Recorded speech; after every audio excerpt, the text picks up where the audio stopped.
Dipersembahkan oleh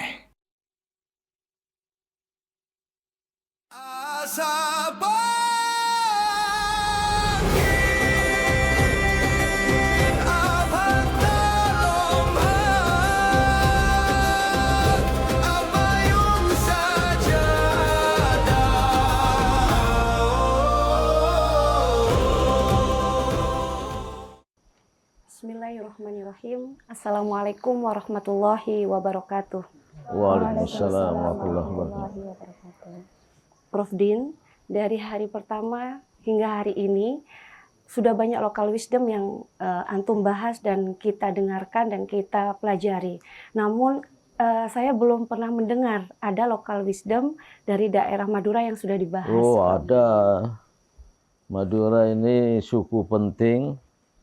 Apalagi banyak kawan saya di Jakarta itu tokoh-tokoh berasal dari Madura. Kalau nggak ada Madura, waduh. Nggak ada tukang sate. Bukan. Saya pasti dimarahi. Ada yang menarik ya, saya pernah dengar. Asapu angin, abantal ombak, apayung sajadah. Kira-kira artinya walaupun, ya, tidak ada kata walaupun, berselimut angin, berbantal ombak. Oh, ini kira-kira di lautan ya. Berselimut angin, nggak ada baju lagi. Hanya berbantal ombak, bukan bantal beneran. Ya, tetap berpayung sajadah. Nah, itulah hebatnya orang Madura.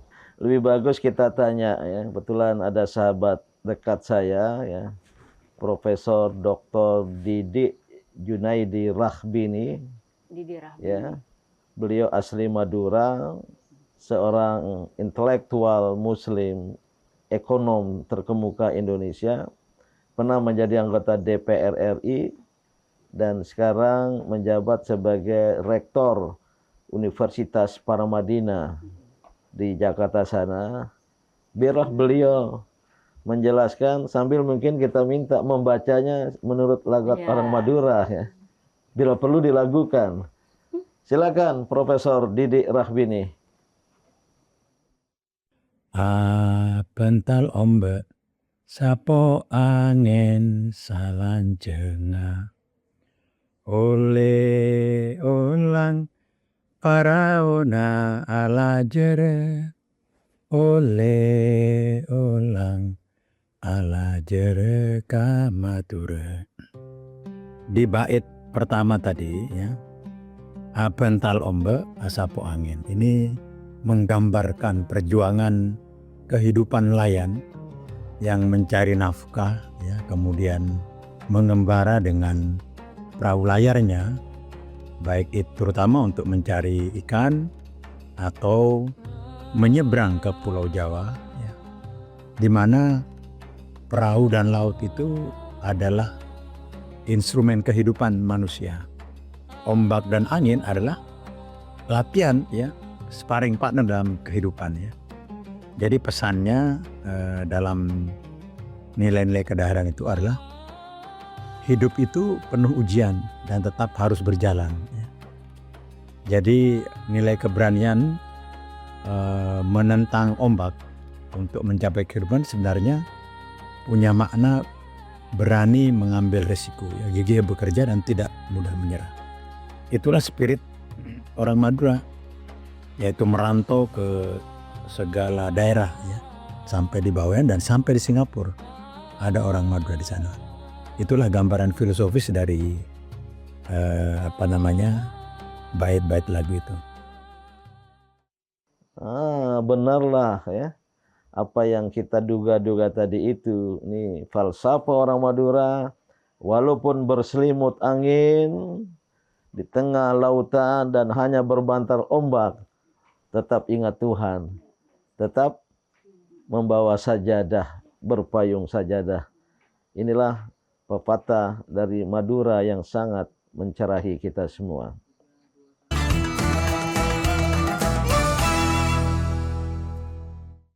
dipersembahkan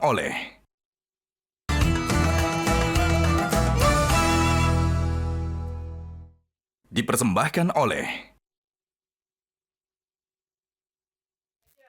Bismillahirrahmanirrahim. ismi anna dzikrillah ajlisu fi fasli atsani asyar. Al-juhdu biduni du'a yakunu saqilan. Wad du'a biduni juhdin la yuthmar. Ayahanda, limadha yu'allimuna hadhil qimah ahammiyah at-tawazun bainad ijtihad wa du'a fi hayatil yaumiyah. Oke, syukran Ananda Anas. Namun sebelum saya menjawab pertanyaan ini, bahwa kerja menuntut adanya doa, dan doa harus ditampilkan dalam bentuk kerja, dan harus ada keseimbangan antara doa dan kerja. Namun saya ingin bertanya, ini ada Ananda dari Kamboja, apakah ada hal yang sama di Kamboja?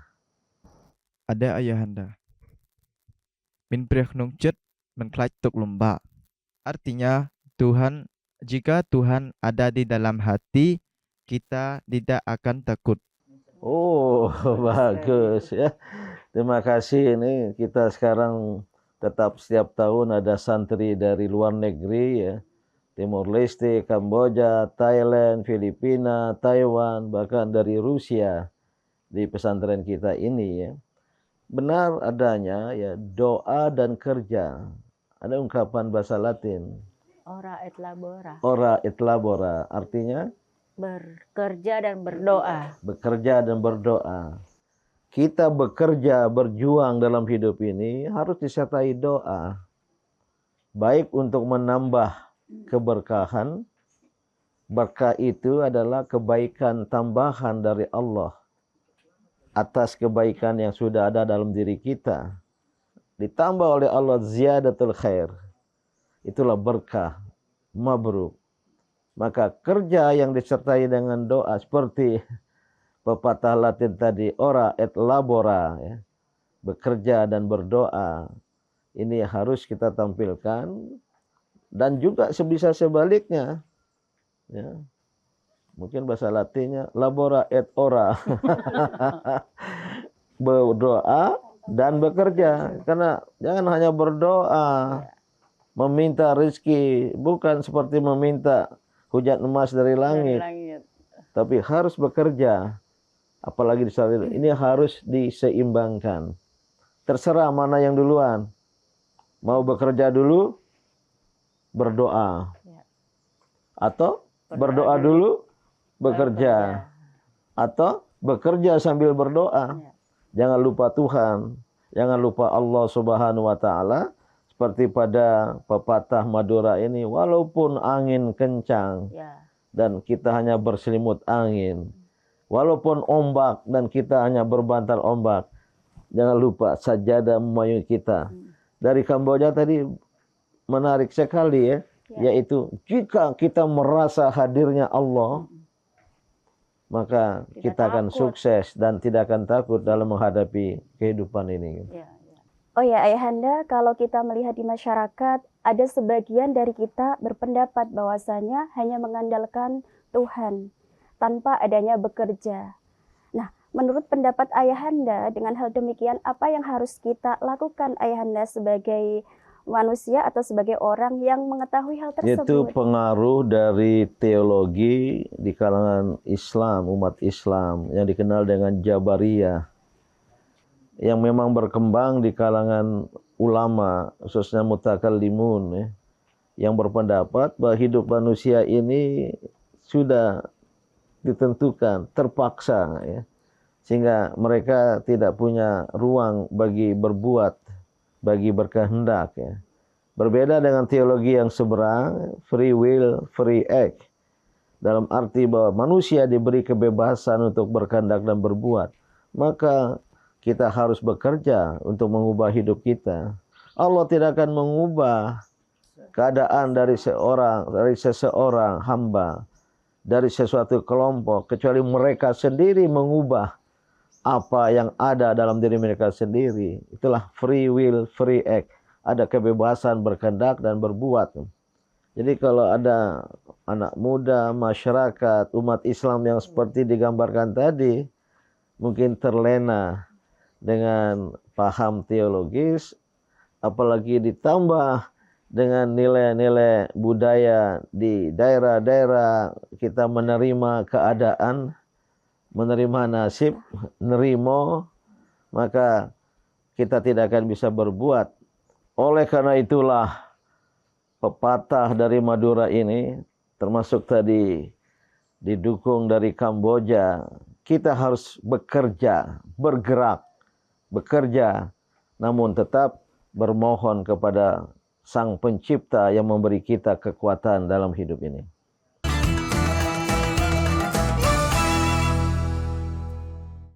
Dipersembahkan oleh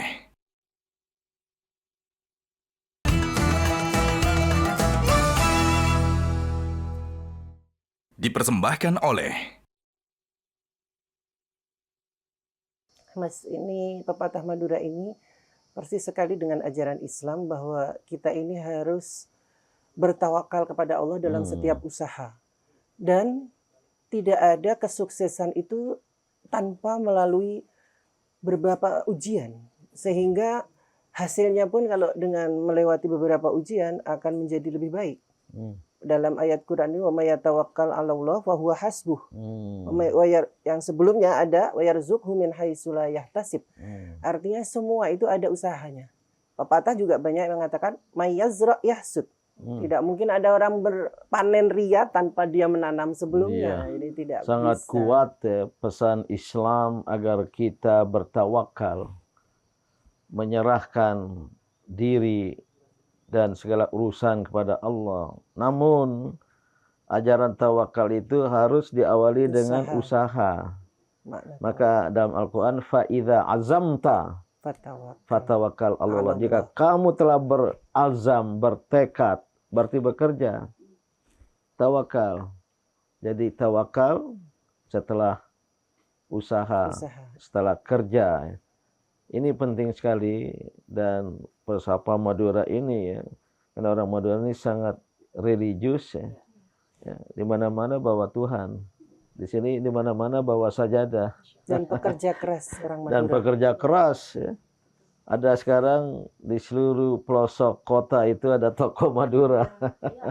Bukanya 24 jam. Betul. Bukan 24, 25 jam katanya. Dan mereka jeli itu. Betul. Begitu Nah, ada namun bangunan mereka langsung. ya, menurut ajaran falsafah leluhurnya ini tetap bertawakal pada Allah, tetap sajadah menjadi payung. Itu pesan Al-Qur'an juga, hadis.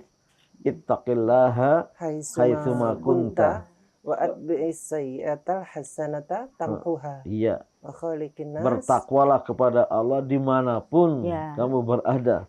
Ini di tengah gelombang yang hanya berselimut angin dan berbantal gelombang. Ya. Saya bayangkan manusia yang sedang terhanyut oleh gelombang, tapi sajadah menjadi payung secara simbolik. Dia tetap bertawakal pada Allah, memohon pada Allah, tetap hatinya kepada Allah. Jika Allah Tuhan ada dalam diri, maka insya Allah segala jalan akan terbuka ya. Kita manusia kadang merasakan sifat naluriah, yaitu lelah, capek seperti itu ketika menghadapi beberapa ujian yang ada. Bagaimana sih Ayahanda cara kita untuk memompa terus hati kita agar selalu ingat, selalu takwa, selalu lurus dengan apa yang diajarkan oleh Nabi Muhammad SAW? Ya, tidak ada salahnya untuk kita beristirahat sejenak ya. Karena kadang lelah, ya. Mau sholat pun bisa tidak khusyuk. Mau bekerja pun lunglai. Istirahatlah sejenak, membangkitkan tenaga sambil bermohon ya. Ketika segar dan tegar kembali, lanjutkan bekerja atau lanjutkan ibadat yang sedang kita hadapi ya.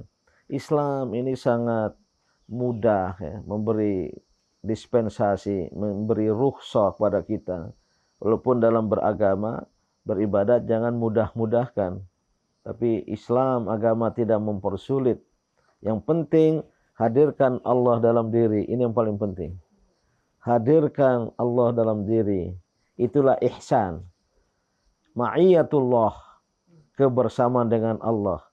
ini menjadi penting dalam hidup kita. Maka ketika ma'iyatullah, bersama Allah, menghadirkan Allah dalam diri, kesulitan akan menjadi kemudahan.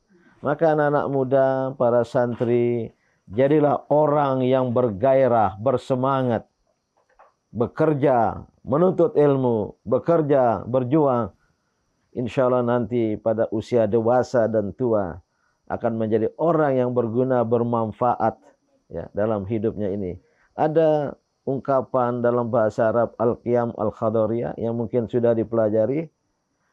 Kalau pada masa muda bersemangat, bergairah, pada masa dewasa dan tua akan menjadi sang pencerah. Bunyinya, Mangkanas bidayatuhu muhriqah, kanas nihayatuhu musyriqah. barang siapa yang waktu mudanya bersemangat, bergairah, menuntut ilmu, belajar dan bekerja, maka pada usia dewasa, usia tua, dia akan mencerahi dan mencerahkan masyarakat. Inilah pesan dari falsafah Madura. Perlu kita angkat sebagai national wisdom, yaitu kearifan nasional Indonesia. Asa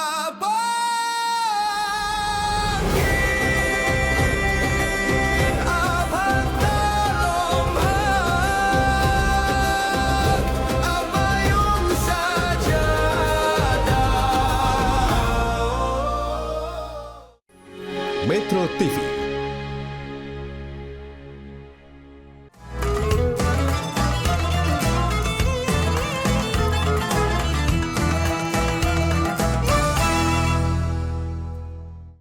Dipersembahkan oleh